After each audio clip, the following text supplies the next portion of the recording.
Good afternoon. Welcome to the Wits University Faculty of Commerce, Law and Management Virtual Open Day for the class of 2021. These are surreal times we live in, but we are excited to engage with you on a virtual platform. Today's program is a show, tell and answer experience. We will show and tell you what the faculty has to offer, and you will be able to pose questions to our panelists who come from all the core service departments that are pertinent to your entry into the university. Kindly note that due to load shedding, the video and audio feed may become intermittent for some in the audience. This is of course beyond our control, but we apologize for this nonetheless.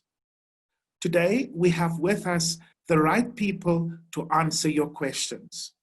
We have the Assistant Dean for Teaching and Learning, Dani de Klerk, Dr. Mushariwa, the Assistant Dean for Undergraduate Affairs, and our Registrar, Ms. Carol Crossley, faculty academic representatives, and those from our key service departments. Our Vice Chancellor, Professor Adam Habib, and the Dean of the Faculty of Commerce, Law and Management, Professor Imran Valodia, and the Deputy Dean, Professor Jason Cohen, will now officially welcome you. Students, prospective Witsies, I hope you are well and keeping safe. We live in surreal times. I truly would not have expected to come to you in an online format and via video. But we live in these circumstances. And while I might complain, I'm sure it's much more difficult for each one of you. This is one of your momentous years. You would have loved to have the opportunity to have a matric dance. You would have loved to spend your last year with many of your friends and fellow students. But unfortunately, you too have to operate in these stressful conditions in an online format.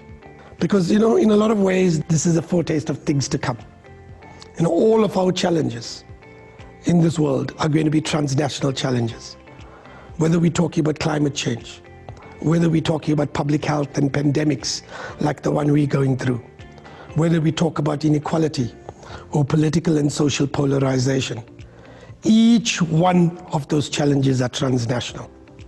And what we're going to need is great science and an understanding of context. We're going to need great technology, but we need to cohere as a human community if we are going to succeed in addressing those challenges. And truly, that's why I want you to think about coming to Wits. Because Wits is one of those really great institutions that captures the world, that builds, if you like, the bridges of solidarity. It is an institution beyond race, beyond class, beyond gender, beyond culture. It brings people from all of South African society and from all of the world together. It is both cosmopolitan and demographically representative. And that's important if we are going to build the bridges of human solidarity. Just think about it. In this pandemic, where are the clinical trials happening? In this pandemic, where is the debates on economic policy happening? In this pandemic, which institution is preparing the kinds of protective equipment for our frontline workers? We at the forefront of addressing the challenges of this pandemic. And the reason we can do it is because we do great science, we produce great technology, we produce great graduates, but simultaneously, we represent all of South African society. Are we political? Yes. But how can you not be political in this world? If we are going to address the challenges of our time, we need to be both political, but we need to be socially grounded. We need to be economically literate. We need to be scientifically grounded. And we need to be technologically adept. We need to bring world-class science and local understanding in one cohesive, coherent package. So I like to wish you all the luck in these exams. Think of it as an entrance to Wits. Because actually, not only will Wits do great things for you, it will instill you to transform our world. So all the luck, and I look forward to seeing you at Wits in 2021. Hello, Matric Class of 2020. My name is Jason Cohen. I'm the Deputy Dean of the Faculty of Commerce, Law and Management here at Wits. Firstly, congratulations on getting through your matric in the most unusual year of our lifetimes. The fact that you have managed to adjust to not just the physical and technological challenges that COVID has brought, but especially the emotional and psychological struggles, means that you have picked up some enormously crucial life skills that take most people decades to acquire. You are already ahead of the game. Some of you have already decided to come to Wits next year, and some of you are still considering your options. For those who haven't quite made up your mind where you want to study, let me share some thoughts about studying at Wits. We do not have the sea or the mountains, and we are not located in a sleepy little village. And for some of you, those attractions are important, and you should make your application with those in mind. But for those of you who are hungry to make your mark in the country and on the continent, and indeed globally, there is no better option than Wits. If you plan to pursue a career in law, in economics, in commerce, in business, you cannot beat the experience of studying in the country's economic hub. It is no accident that the majority law firms and businesses are headquartered in Johannesburg. The buzz of the city makes it a networking nucleus which connects the worlds of commerce and industry to the worlds of art, culture, and sport. For those of you not from Joburg, I want to tell you that the cynical picture of the city as a money-making rat race is not true. People do work hard here, but it is a vibrant, exciting place to live, study, and work. The cosmopolitan nature of Johannesburg is what makes it so exciting. It's in the context of economic and political vibrancy that Wits has built its reputation of being at the forefront of history. Our connections to some of the leading minds in law, commerce, and business means we are able to give our students world-class experiences with guest lectures, public discussions, and placements after graduation. It also allows us to constantly introduce new relevant courses, such as our courses on business, health economics, and gender economics, offered in the School of Economics and Finance. Our law school offers courses on cyber law, constitutional law. We have done a lot of work over the past few years on land claims, and of course, human rights law. The legal clinic allows students to get hands-on experience in servicing the public, and the Mandela Institute has done some exciting work on the environment, the extractive sector, and global trade. For those of you thinking about a commerce degree, we have a full offer of various combinations that include accounting, HR, insurance and risk, and marketing. And if it is information systems you're interested in, you should know that a lot of Wits graduates are placed in top companies, including the major banks and cell phone companies, but also tech giants such as Amazon, Facebook, Google, Oracle, and SAP. If you're looking for a career in accountancy or auditing, Wits should definitely be your first choice. Many of our graduates complete their traineeship with the Big Four firms, Deloitte, PwC, Ernst & Young, and KPMG, as well as the country's major financial institutions and leading blue-chip corporates. We have a close working relationship with the auditing firms, which allows us to use real-world case studies in our teaching. Our network of alumni, many who are based in Johannesburg, allows us to have interesting engagements on issues such as auditing and ethics, and the role of accountancy in light of state capture. Ethics is a core topic we build into all our teaching, but Wits is also able to tap into leadership in the private and public sectors to share their experiences and views on these topics. I firmly believe that whatever way you assess Wits, its proximity to the business and economic heartland of the country, its historic reputation of being at the forefront of social and political struggles in South Africa, or its world-class research and teaching.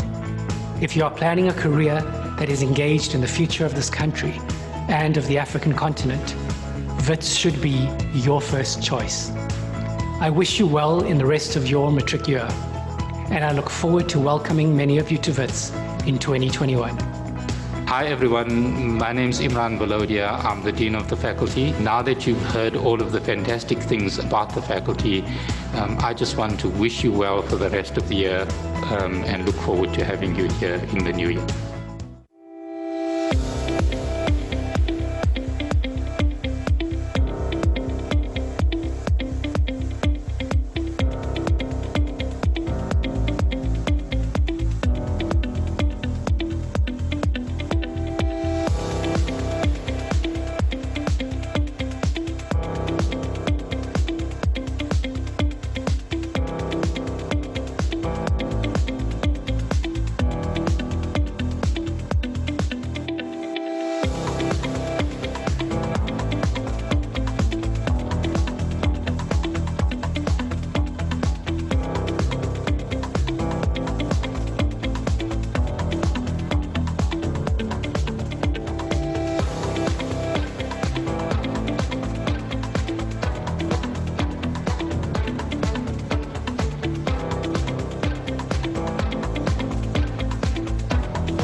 Hello, me again.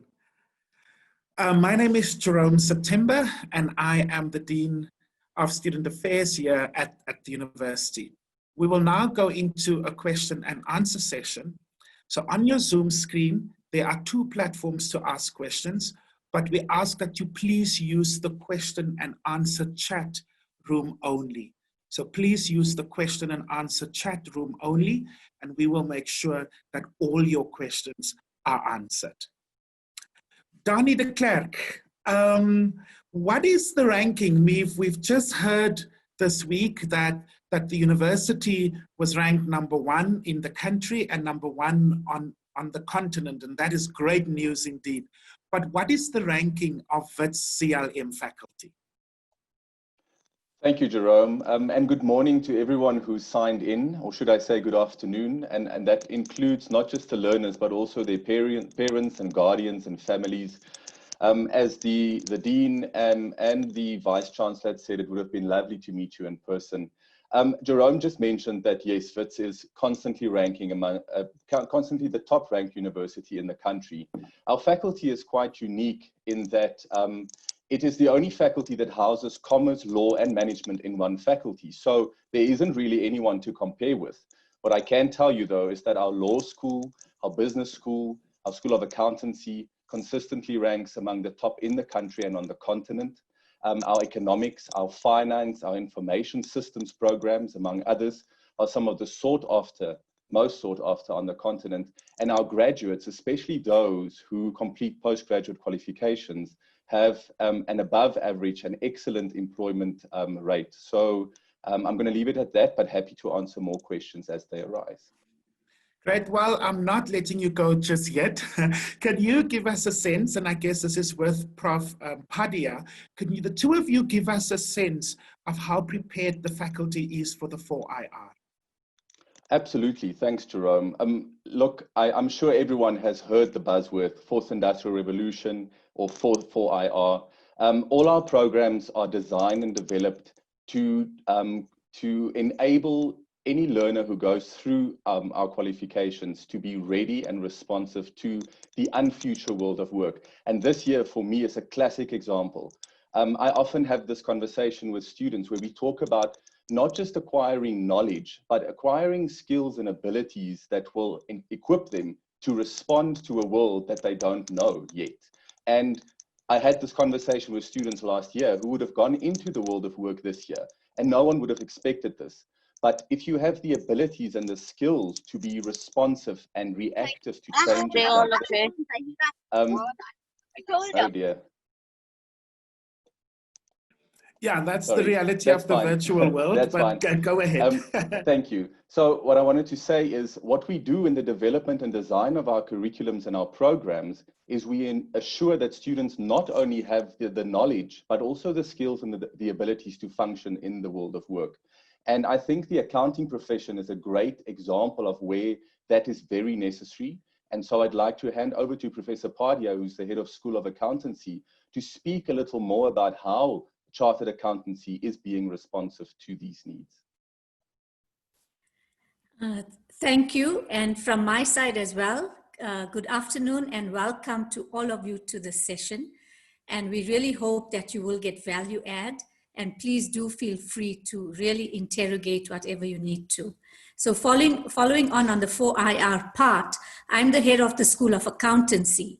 So obviously many of you that are attending today are aware of all the issues that are going on around 4IR and specifically with accountancy, the way accountancy things happen, the way they get tested, etc., etc. So from the school point of view, we do our utmost to prepare you guys as the students. And what you do learn is how to use technology within the accountancy and the auditing frameworks, which comes through very integrated. So it's not like we say, here's accounting here and here's 4IR or IT here. It's really around how do you account and audit within the framework of the computing environment. But I'll stop there, and then I know I'm going to chat a little bit later to you again. Thank you for that, Prof. Carol Crossley, Registrar, can you give us a sense of the entry requirements for next year? Do our applicants have to write the NBTs? And what else are we looking for in terms of the evaluating the applications? Thank you, Jerome, and good morning to our matriculants and to our applicants for 2021. As Prof. Padia said earlier on, please feel free to interrogate, ask us questions. We certainly are here to try and make things a little clearer for you in amongst some of the real anxieties you must be facing right now. As far as admission requirements are concerned, Jerome, I'm sure the applicants know far better than any of us what their entry requirements are in terms of particularly for commerce and law faculties. And the details, I would rather say to the applicants, please go onto our website, look at what we call the APS, which is the admission point score. And instead of just mentioning a point score to you, what I really want to emphasize is the fact that maths is particularly important as far as getting into any of our commerce or accountancy programs. And obviously, you need to try and do the best you possibly can. Places are incredibly competitive. And Jerome, while I'm at it, I kind of just wanted to talk on the number of places that we've got available. Yes, please. So certainly in our Faculty of Commerce and Law, for the Bachelor of Commerce, we really, I mean, overall, we've got about 1,190 places available across the different programs, across the different BCom, the Bachelor of Economic Science, the Bachelor of Commerce. So the Bachelor of Accounting Science is probably our biggest program in terms of first years. We take about 450 students there. Into the Bachelor of Laws, we take about 123 students. And then it's spread across the other programs. So I would really want to encourage the matriculants to try and do the best they possibly can to get into those programs. We look particularly at the maths, and obviously English is important, but the higher your APS score, the better your chances are of actually getting in. So I certainly would encourage you to really do the best you possibly can as far as trying to make sure that you get yourself a place in the Faculty of Commerce or Law for next year. Jerome, is it all right with you if I talk about some of the other points as well? Go for it, go for it.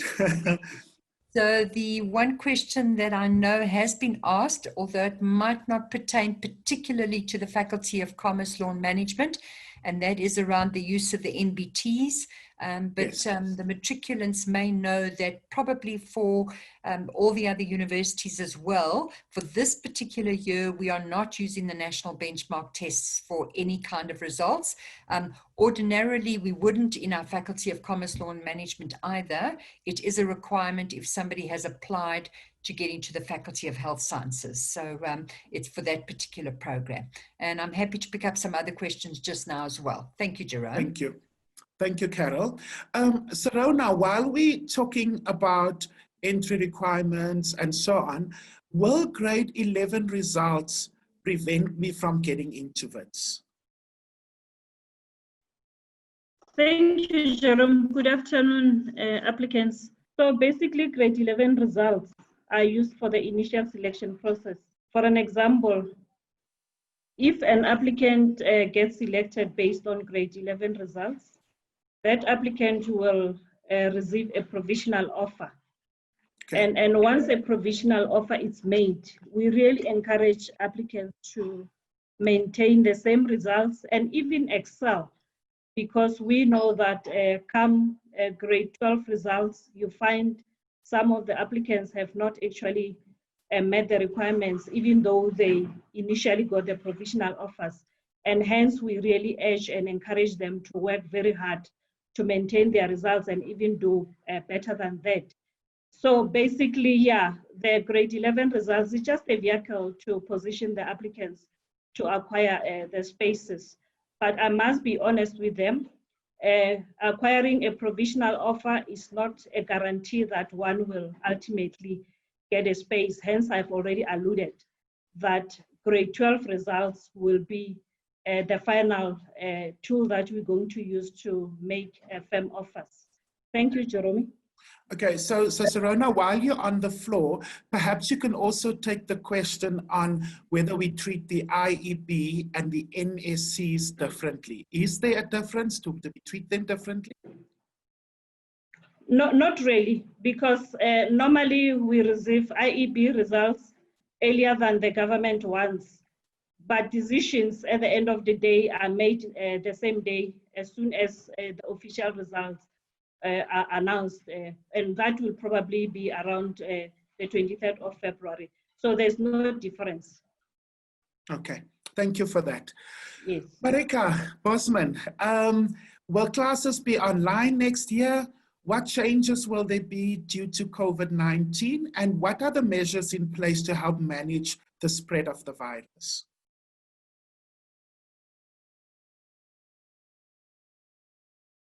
Jerome, I'm Marika, happy are to you with come in. us? Okay, come in. I'm happy to come in for Marika on that one. If you could just repeat the question Please do for come us, in. please. Yes, so please come in. Will classes be online next year? What changes will there be due to COVID-19? And what other safety measures that we have in place? Okay, so currently under what we call in lockdown level 2, we've just come out of lockdown level 3. There have been very stringent processes for anybody coming onto campus, whether it's our students or staff, and that includes a very useful app that we have, a screening tool on our cell phones, where we have to answer a series of questions around COVID kind of queries that we might have or symptoms that we might have. We also, obviously, everybody has to be wearing face masks, and then there's also a temperature taken at certain areas as well. That's obviously the current process. For next year, and sorry, I also just want to mention that some of our classes, we've got a limited number of our students that are back, and that's also in line with national directives. So we're about 33% full. But the focus really, if we're talking about for next year, at this stage, we are anticipating that we will be having face-to-face classes. We are a face-to-face university, and that certainly is what our intention is. We are part of the country in terms of taking directives from government as far as higher education tuition is concerned. So we will obviously be guided by what happens with the pandemic. But at this stage, we certainly are anticipating that we will have face-to-face classes, and the changes that will come about. I think we probably, as if we listen to our medical experts, they are telling us that the world is a changed place. So we know that we are going to have to probably be practicing social distancing for some time, probably wearing masks for some time. But those are not insurmountable problems. We are seeing currently that we are living with this, and we are working our way around the COVID pandemic. So to answer your question shortly, definitely we will be having face-to-face next year if COVID permits us. This year we've had to go online, what we call in emergency remote teaching, but that also is something that will slowly eventually be phased out depending on how COVID develops. Thank you. Okay. So while I have you here, there's also a question around will the 2021 academic year start later? If so, what are the current indications around when it will start? Okay, so our matriculants on board probably will know from the announcements that were made in the media these last few days that the matric results will be announced around about the 23rd of February. We usually get those results a little bit earlier on. They're called embargoed results, so it means that universities can work with the information. And we really would like to, we plan on ensuring that on the day that the matric results are publicly announced, that we could start making offers. We pride ourselves on sending out SMSs as quickly as possible to our top achievers so that they can start making their plans. And we expect that to happen around about 23rd, 24th of February. And the term, obviously, we're hoping that students will register online, but then the term, it's anticipated that will begin around about the 8th of March for next year. So yes, it is generally a bit later. Jerome, if I may, perhaps just talk the process through with the matriculants. So when the matric results do come out, what we do is, and some of you will have seen already, that you know that you can apply for 3 programs. If your marks are particularly good, you can get an offer for all 3 programs. What we do then do is say to our applicants, and generally they get the offer via SMS, so please make sure that your cell phone is up to date on the self-service portal, so that when we send you the SMS, we give you 3 days to respond, because places are so limited. Obviously, we expect you to make your chosen degree choice at that stage so that we can then make offers to other students who are on the waiting list ready to get in. So within 3 days, we expect you to take up the offer. And then we really open online registration, and most of our students try and register online, but we obviously also allow them the opportunity, if they need to, if they don't have access to online facilities or the technology, then we do have a period where we allow them to come onto campus and to register. So at this stage, it's really, we are making sure that we've got all the logistics in place to look forward to welcoming our class of 2021 round about the 8th of March. Thank you, Jerome. Thank you for that. Nadine Sheikh, so when will I get a response or offer once I have applied? When can I expect that?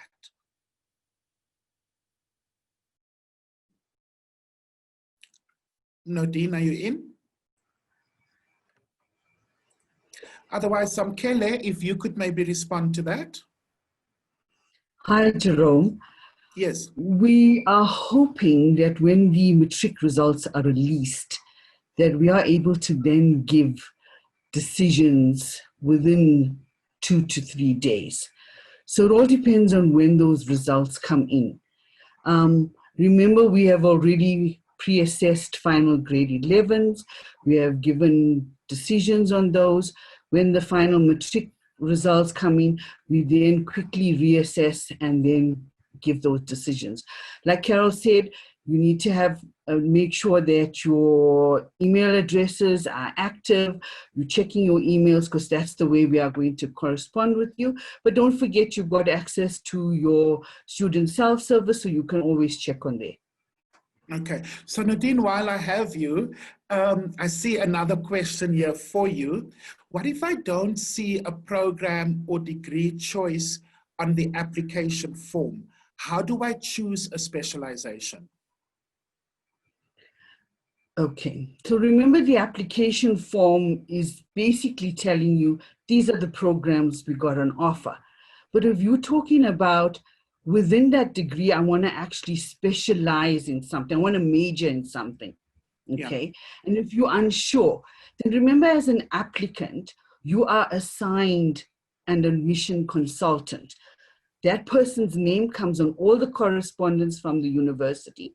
You will then just pop that person an email and say, I'm interested in this particular field. I want to specialize in this. Have I chosen the right program?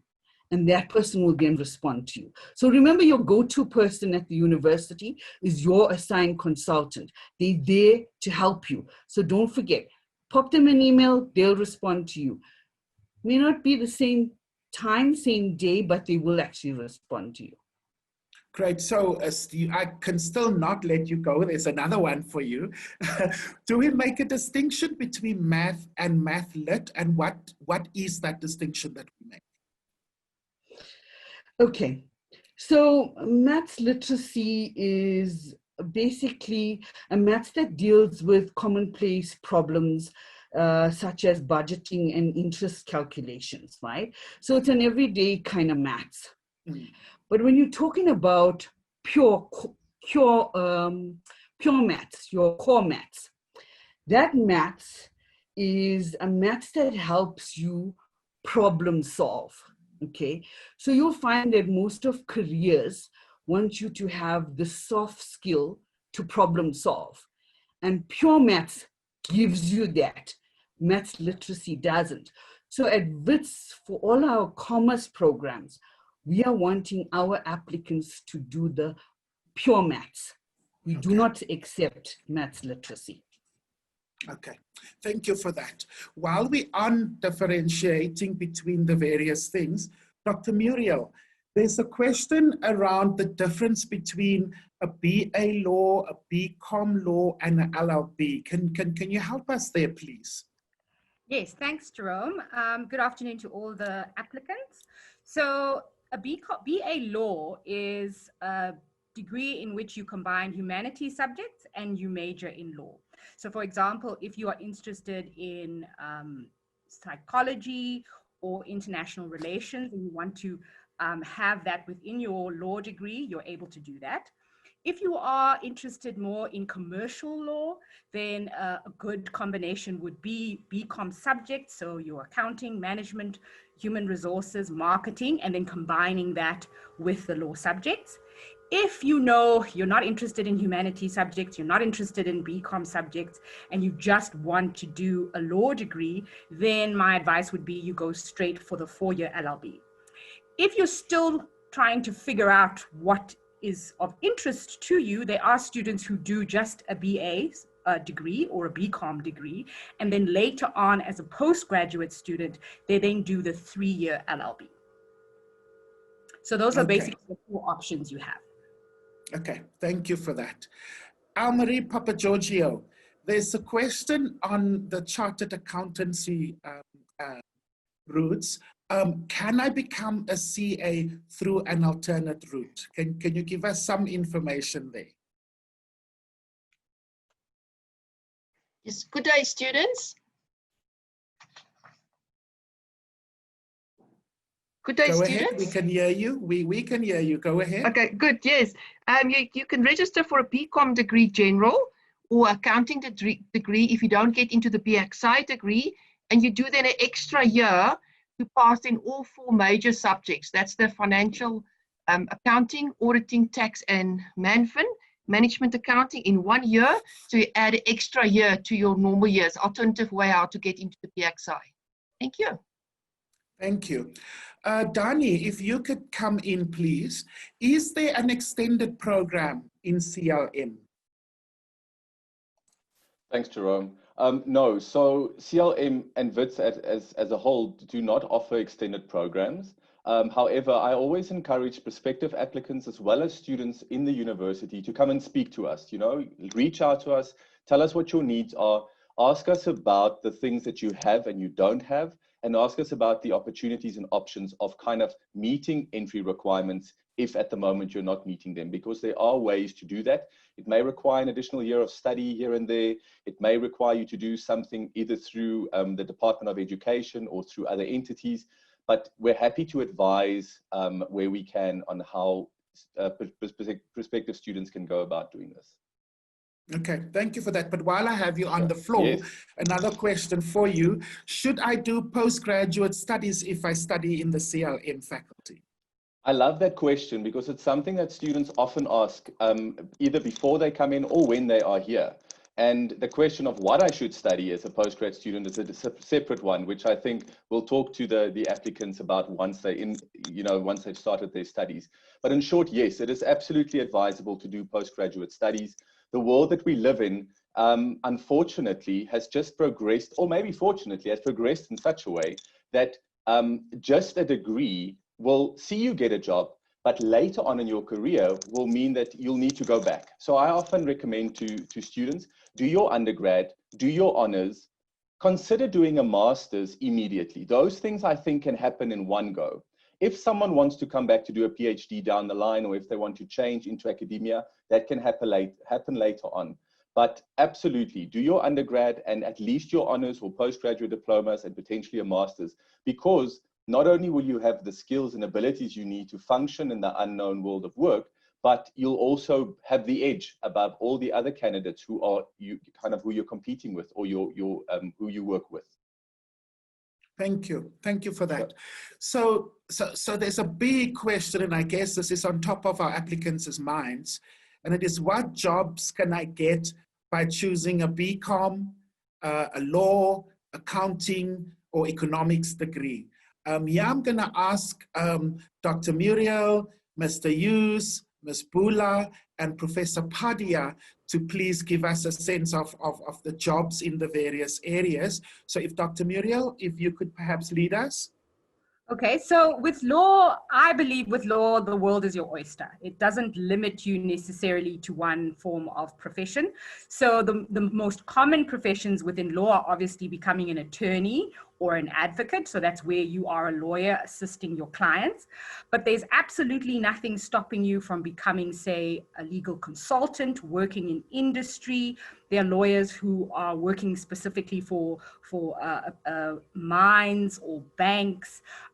So yeah, there's so many options. And obviously another option which we are in is academia. So that's another option with a law degree. So I think once you have decided which particular stream of degree you're interested in, I always encourage my students, especially within their second or third year, is to go out and job shadow and see how attorneys and advocates work.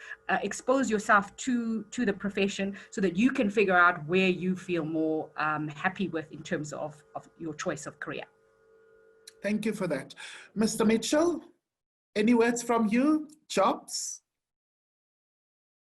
Hi, Jerome. Have you got me? Can you all hear me? We can hear you. Go ahead. Great. Hi, everyone. My name is Mitchell Hughes. I'm currently the acting head of the School of Business Sciences. We house a lot of the BCom students, so the general double major. I see there have been a couple of questions on the chat around that. I'm very fortunate to temporarily head up a school of huge diversity in terms of careers and in terms of subject disciplines.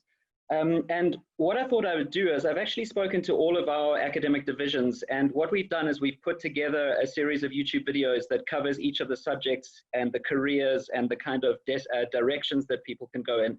Unfortunately, you know, thinking back many years when I was in the situation that all of our delegates are in, is that, you know, school guidance counselors, parents, and nosy relatives, all they really know is doctor, lawyer, engineer, and accountant. And what you do when you come to university is that you get exposed to a whole raft of other disciplines and lucrative careers that you've never thought of before. So I thought the YouTube approach would be actually a lot better in sort of taking our 5 main streams and main disciplines and to be able to explain those rather than hogging all the time from my colleagues here for a very diverse school. So what I'll do is I'll drop the YouTube video link, which starts at our school's homepage, and then show those videos directly. And I think if the delegates could take a little bit of time and have a look at some of the exciting disciplines, that would be a lot better than me sitting yakking about 5 different disciplines. You know, we're so diverse. I come from a very specific one. I would obviously bias everyone against mine. Not that I don't think you should all watch mine first. So there are 5 videos waiting for you. I will drop those in the chat now, and then I'll obviously be available. Contact details are available on those as well. So please reach out. Very exciting, very diverse, very 4th IR, a lot of cool things to offer prospective graduates who aren't necessarily going through the career lines that their parents, guidance counselors, and nosy relatives have heard. So I'll drop that in the chat now, and I'm available. Thank you for that. Mrs. Bula, can you give us a sense of any jobs on your side of the world? Hi, yes, welcome everyone, and thank you for your time. With economics, it really opens up to a number of career paths. Economics combined with a lot of the majors, for example, finance, as well as the diverse majors from SPS that Mitch spoke about, really offers students a number of options. So a lot of them can go into the corporate space, a market research analyst, consultants. A lot of the consultant firms actually come to Wits to headhunt our top students. We have financial analysts, we have investment analysts. Students can also go, or graduates can easily make a career path within the public space. The Reserve Bank as well as the Treasury run very interesting and exciting internship programs, and a lot of our students have entered those successfully. We also have great opportunity for social research. So it's quite endless in terms of continuing an exciting career with after obtaining that economics. Thank you for that. Thank you. Prof. Padia, any jobs, any insights on jobs on your side?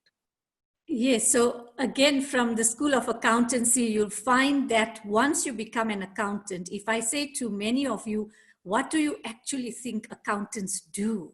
And I guarantee you what accountants really do is not going to be what you think they do right now. So it's not the traditional idea of bookkeeping, etc., etc.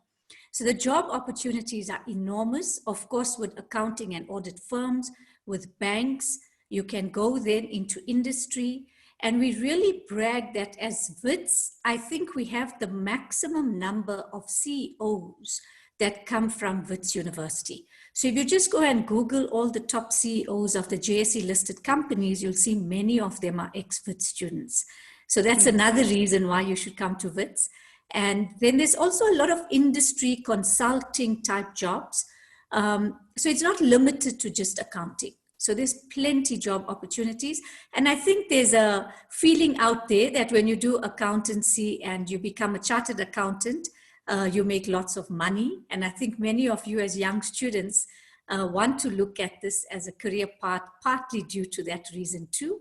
And yes, to quite an extent, that is correct. Thanks, Jerome. Thank you, Prof. Thank you. And thank you to everyone there.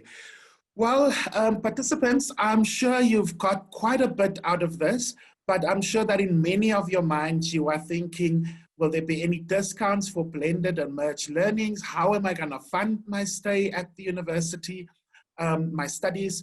Ishmael, are you able to just give us a sense of how our applicants can fund their studies? Thank you, Jerome. Jerome, can you hear me? Yes, we can hear you. Okay, good afternoon, colleagues and students. In terms of funding of your studies for 2021, we encourage all students to apply for the NSFAS application. The applications are open on the 3rd of August to the 30th of November. So please go onto the website and apply.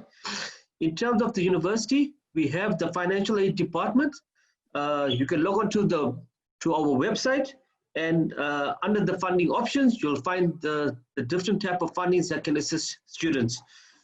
If you cannot afford your payments during the course of the year, we do have payment plans that we offer, which ends in November, which helps the student to strengthen the payments throughout the year.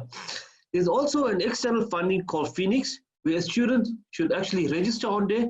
It's a kind of a marketing tool where the student markets themselves, and there's funders out there that actually look at these profiles and fund students. I hope that answers the questions, Jerome. Thank you. That does, thank you.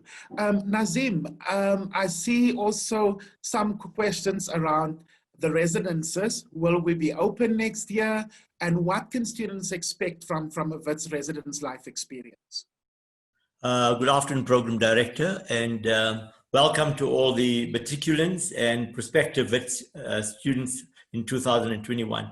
Thank you very much for that question. Yes, residences will be open in 2021. As it stands at the moment, we do have many students that are living in our residences this year under the COVID conditions, and we have made sure that we've instituted all the necessary precautions to ensure that we protect safety of students and the lives of students itself there. I just want to sort of make a couple of points to the students and applicants who are thinking of definitely applying for accommodation. The closing date for applications for residence is the 30th of September. The university has 6,450 residence beds spread out amongst 15 residences, and we have a very diverse community of students in residences itself. Important to point out basically is that we view residences as places of residences being a home away from home. So we really encourage students to consider applying for residences. It's a competitive place. It's linked to receiving a faculty offer. If you were to receive a faculty offer, you would automatically receive a residence offer as well. The university has made a commitment to ensure that we try and provide accommodation to as many of our first year applicants, because we recognize that providing a conducive academic environment helps towards academic success itself. In addition, we have also established close relationships with private accommodation providers in the Braamfontein area within close proximity to the university.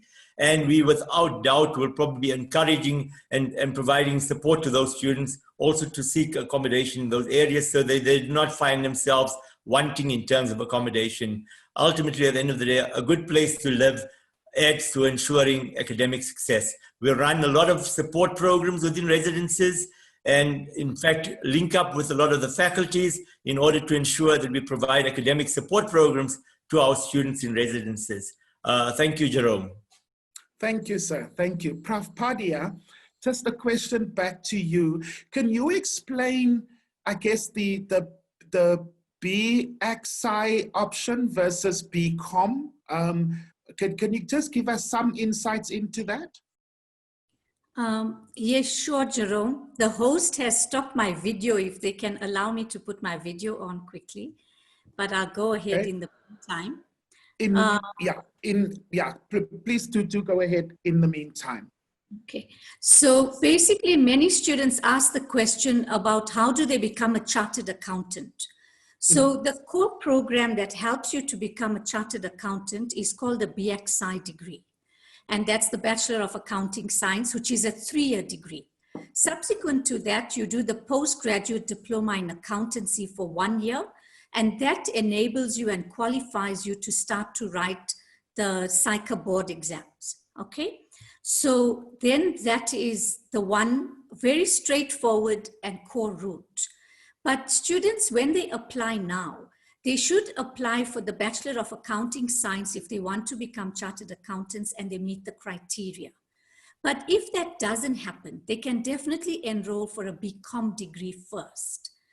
Also, the students in matric right now think that chartered accountant is the only way to be a good accountant. So within the school, we provide many avenues, and I would encourage them to go and Google some of these other bodies. So the one is the Chartered Accounting through the SICA, which is the South African Chartered Accountant Institute.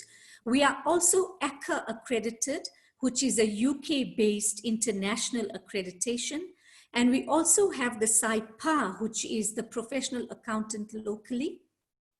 So actually students can really have various options, and they're not limited to just have to be a SICA CA as the only option. So what I want to emphasize is don't be disheartened if you feel you're not getting into the BXI immediately. And it doesn't mean that if you're not a chartered accountant, you cannot be a good accountant, or that you can't have other career options within the accountancy profession. And once again, feel free to connect with us for more details on that. Thank you, That's Jill. most helpful. That's most helpful. Thank you so much. Registrar Carol, I believe you've picked up on a couple of questions that seems to be recurring in the question and answer section. So if you could maybe just come in and pick up on some of those, please. Yes, with pleasure, Jerome. So I know there was one question, and I'm not sure if that's been answered around how many places there are for economic science. We have approximately 35 places, so it is very limiting. Bearing in mind that economic science, the Bachelor of Economic Science, the requirements are incredibly stringent. You have to be looking at literally getting 80% for math, science, and English. And obviously, it kind of laps over with the bachelor, in the Faculty of Science, with actuarial science as well. So there's a lot of commonality in that. But we have about 37 places. Also, a number of students are asking, do I have to have accountancy to get into maths? And I mean, to get into the Bachelor of Commerce? I know the question's been answered, but I'm going to remind applicants, they don't need accountancy at Wits to get into the Bachelor of Commerce. If you've done accountancy at school, we say good. If you haven't done accountancy at school, we also say good, because and I'm sure that the academics will reinforce this, that actually it's how well you're doing your maths that is actually the good predictor of success in the Bachelor of Commerce. So that's very important. It's the maths results that you achieve, not necessarily the accountancy mark that you achieve. Then a lot of students are asking, what does it mean subject to academic assessment? Very simply put, what it means, if you've got a letter that says that we haven't made a decision because it's subject to academic assessment, what it probably means is that you haven't got the points based on your grade 11 marks to get what is called a conditional offer. So please don't worry about that, because you've heard many of the consultants, Nadine mentioned it earlier on, some Kelly as well. So the point is that we assess your final entry into university on the basis of your grade 12 matric results. So there's a lot of emphasis on that. It's a clean slate. So if you get in really poor grade 11 marks and you've applied to Wits, that means you have to prove yourself with your grade 12. If you've got yourself the excellent grade 11 marks, please don't sit on your laurels. Make sure that you maintain that particular standard in order to guarantee yourself an entry. So I think those were some of the questions that were coming up, Jerome. We're happy to pick up any others if there are. Thank you. Thank you. Thank you for that. I think we have space for one more clarity on something. Michael, on the sporting side, what can applicants look forward to on the sporting side? What do we offer? Do we have sports bursaries? What advice would you give? Hello, Jerome. Thanks for the question. Wits have 28 active sports clubs. We have 6 high performance clubs, which include football, rugby, basketball, cricket, hockey, and netball. Yes, we do offer sports bursaries. You can get all the information on our website, which is just wits.ac.za/sport. And then there's also many activities to keep everybody on campus active. We have several internal leagues, and then there's several different gym options as well on all the campuses. Thank you. Great, thank you for that. Well, applicants, thank you for joining us today. I will now hand over to Sir Shanaika, who heads up our student liaison office, to do a vote of thanks and to give feedback on the unanswered questions. Session, over to you.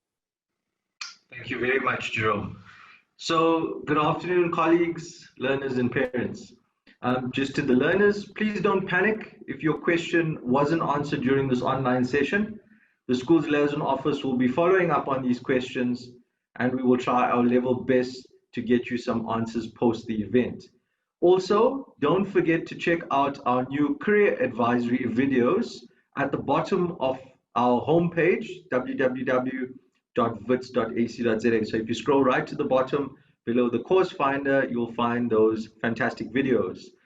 So I'd like to thank the Vice Chancellor, the Dean, and the Deputy Dean for their inspirational words here today. I would also like to thank the faculty for hosting this virtual focus day, the Dean of Students, Jerome September, for emceeing this event, all the academics for their support and participation, as well as administrative and service departments that have helped put this event together, with a special thanks to the public relations and events and marketing staff. We would like to thank parents who have encouraged, motivated, and joined their children online here today. But most importantly, thank you to you, our applicants, and hopefully future Witsies. We hope that you've enjoyed the event. Now, before I end, I'm going to digress for a minute, and I'm going to talk about time travel. And I'm going to disagree with our new incoming Vice Chancellor, Prof. Vilakazi, as he said that time travel isn't possible. And I'm heading into dangerous territory right now, and I'm going to do this for you and say it is possible. But I'm not going to debate Einstein, Newton, or the world of quantum. I want you to visualize with me for a minute right now, 6 months into the future. You open up that email and it says, congratulations, you've been made an offer to come and study at Wits in 2021. You start your journey in this brilliant city of gold, the heartbeat of the African continent, with its financial and industrial hub, cutting-edge contemporary galleries, urban precincts, funky restaurants, cafes, and art studios. You're sitting in the lecture halls where Nelson Mandela, Robert Sobukwe, Patrice Motsepe, and Thuli Madonsela once sat. You're in the dissection halls where Prof. Philip Tobias and Prof. Sidney Brenner started their medical journeys. You're on the stages where Claire Johnston and Johnny Clegg once honed their musical skills. You're here already on the steps of the famous Great Hall, surrounded by some of the most incredible young minds of your generation, but only because you didn't let this pandemic defeat you. Time travel is possible, and you don't need a time machine either. All you need is hard work, dedication, and perseverance. The future is yours. Make it happen. The University of the Witwatersrand looks forward to welcoming you here next year. Thank you.